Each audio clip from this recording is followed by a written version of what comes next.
Hi friends, welcome to Deepa's tea time. இன்றைக்கி நான் வீட்டிலையே டொமேட்டோ கெச்சப் செஞ்சுருக்குறேங்க. தக்காளி சாஸ். நம்ம வீட்டில் குட்டீஸுக்கு எந்த ஸ்நாக்ஸ் கொடுத்தாலும் அவங்க கெச்சப் கேட்பாங்க. கடையில் இருந்து வாங்கி கொடுத்தோன்னா சில சமயம் அவங்களுக்கு வயிறுக்கு பிரச்சனை வந்துடும். வயிறு புண், வாய்ப்புண் வர வாய்ப்பு இருக்குது. ஏன்னா அதில் நிறைய ப்ரிசர்வேட்டிவ் சேர்த்துருப்பாங்க.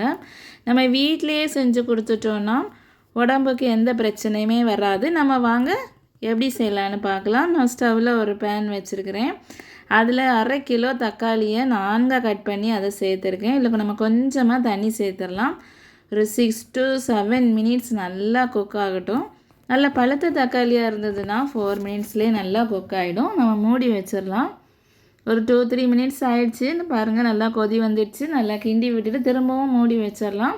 இன்னும் ஒரு 3 நிமிஷம் இருக்கட்டும். இப்போ தக்காளி ரொம்பவுமே விலை குறைவுங்க. 20 ரூபா 30 ரூபாய்க்கெல்லாம் 1 கிலோ கிடைக்கிது. கண்டிப்பாக இந்த டைமில் நம்ம வாங்கி செஞ்சு வச்சிடலாம். ஒரு 1 மந்தெல்லாம் இருக்கும்.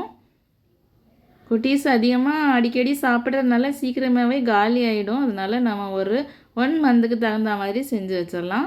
இப்போ பாருங்கள், தக்காளி நல்லா குக் ஆகிடுச்சு. இது நல்லா ஆறட்டும். ஆறுனதுக்கு அப்புறமா நம்ம மிக்ஸி ஜாரில் போட்டு நல்லா பேஸ்ட்டாக அரைச்சிட்டு வந்துடலாம். இப்போ நல்லா ஆறிடுச்சு.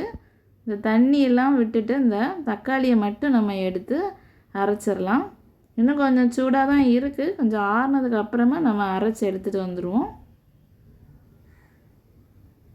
இப்போ நான் அரைச்சிட்டு இந்த மாதிரி ஃபில்டரில் போட்டு நம்ம நல்லா அரித்து எடுத்துடலாம். ஏன்னா இதில் தக்காளியோட சீடு, தோல் எல்லாமே இருக்கும். அது நம்ம எடுக்கக்கூடாது. அதனால நம்ம இதை நல்லா ஃபில்ட்ரு பண்ணிடுவோம்.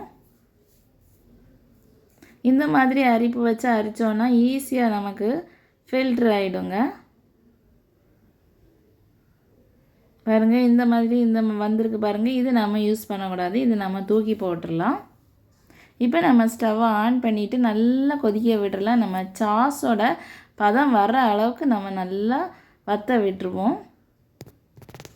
ஒரு 5 மினிட்ஸுக்கு மேலேயே ஆகும். பாருங்கள், கொஞ்சமாக வற்றி இருக்குது. தண்ணியெல்லாம் போயிடுச்சு பாருங்கள்.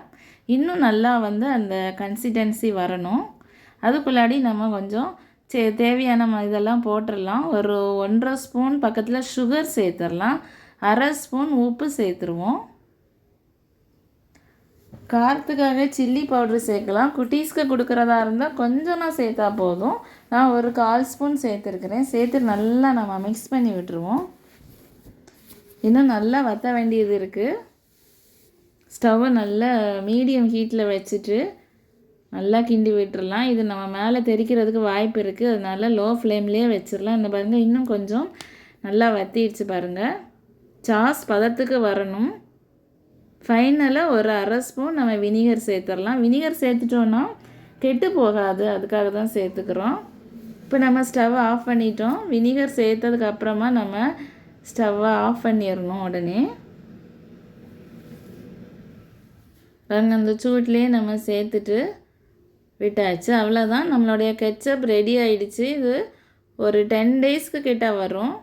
நம்ம வீட்டிலையே செய்கிறதுனால நம்ம தேவைக்கு அப்பப்போ செஞ்சுக்கலாம். இது அப்படியே குளிர்ந்ததுக்கு அப்புறமா ஃப்ரிட்ஜில் ஸ்டோர் பண்ணி வச்சுட்டோன்னா 1 மந்த் ஆனாலும் கெட்டு போகாது. ஏன்னா நம்ம வினிகர் சேர்த்துருக்கிறதுனால. இப்போ நம்ம குட்டீஸுக்கு எந்த ஸ்நாக்ஸுக்கும் நம்ம கொடுத்துடலாம். நம்ம வீட்டிலே செஞ்சு கொடுக்கறதுனால அவங்களுக்கும் உடம்புக்கு எந்த பிரச்சனையுமே வராது. நல்ல ஏர்டைட் கண்டெய்னரில் நம்ம ஸ்டோர் பண்ணி வச்சிடலாங்க. கண்டிப்பாக செய்து பாருங்கள். தேங்க்யூ.